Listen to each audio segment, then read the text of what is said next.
from Fargo and serving you on TV, online, and on the go. This is Valley News Live at noon. Hi, everyone. Thanks for joining us. I'm Christine Stanwood. A new appeal today for information about the mysterious man in white pictured in surveillance footage alongside the Belgian suicide bombers. He's suspected of committing last week's attacks at the Brussels airport, which killed 35 people. Also today, 3 men swept up in a series of raids by Belgian police have been charged with participating in the activities of a terrorist group.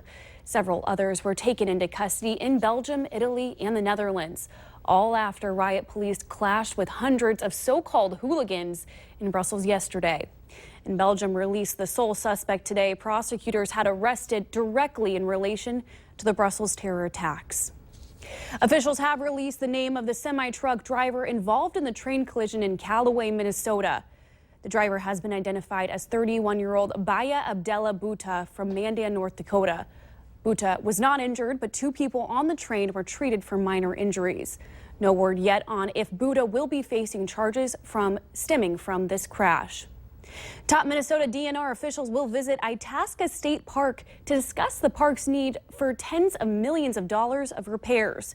DNR Commissioner Todd Landwehr and Itasca State Park Manager Bob Chance are hosting a meeting at Douglas Lodge on Wednesday, March 30th, to talk about the state bonding request. That request of $72.5 million includes $33 million to fix aging infrastructure statewide, that including parks. The DNR is asking the agency for that $33 million, and they say they are historically underfunded, with hundreds of buildings in need of repairs and hundreds of miles of trails needing maintenance. Itasca Park specifically requested $3 million to fix the nearly half-century-old sewer systems at Douglas Lodge, reopen other structures, and improve access and safety at the park. The agency says Itasca State Park, regarded as the headwaters the Mississippi River, attracts over 500,000 people annually. A man is facing DWI charges after police say he fell over on his motorcycle in South Moorhead. Police say the man pulled up to the intersection of 8th Street and 30th Avenue last night and appeared to have lost his footing and fell over. Larry Odegaard was arrested for DWI. Former GOP presidential candidate Ben Carson is headed to Fargo this weekend, where he'll deliver the keynote address at the state GOP convention going on at the Shields Arena. He's scheduled to speak Sunday morning. The North Dakota Democratic State Convention is also going on this weekend. It's happening in Bismarck with keynote speakers including U.S. Senator Heidi Heitkamp. The West Fargo School Board is expected to consider the early retirement of a controversial teacher and coach. This at its meeting tonight. Jim Jonas generated complaints from parents a few years ago because of what some called a personality conflict.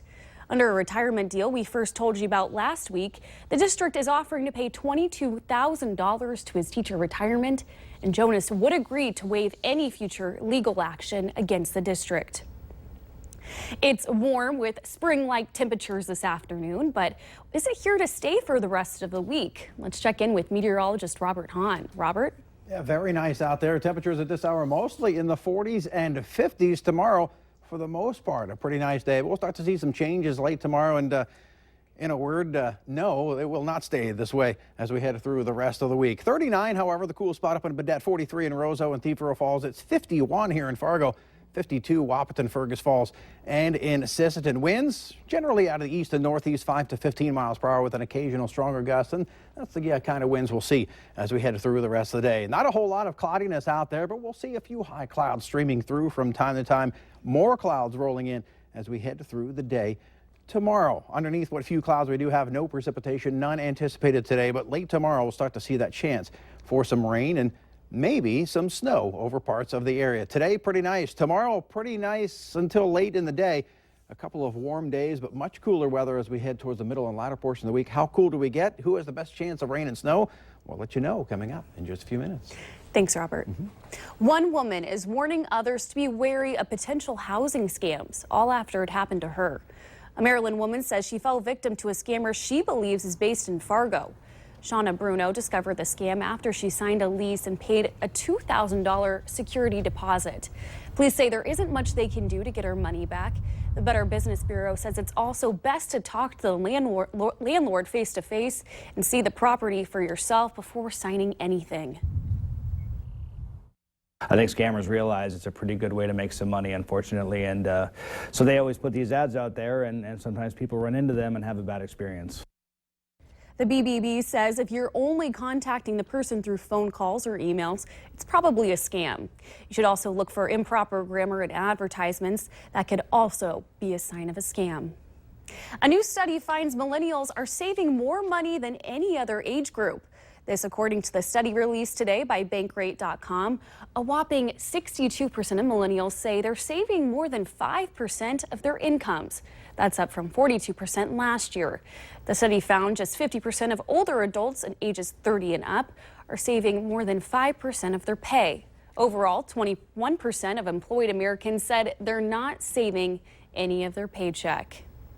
You'd think it's teenagers who are more addicted to their tech than adults, but it turns out adults are just as addicted, if not more.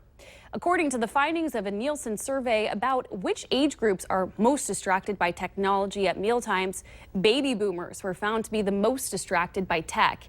Teenagers were more likely to eat their meals tech-free, followed by millennials. And remember to like Valley News Live on Facebook to follow the latest news, weather, and breaking news updates anytime on your feed.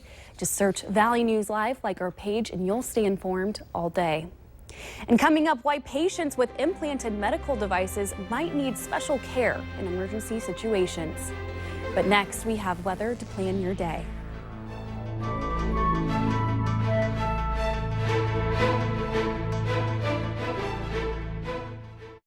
You're watching Valley News Live on TV, online, and on the go. Always on, wherever you are, whenever you need to know. Valley News Live.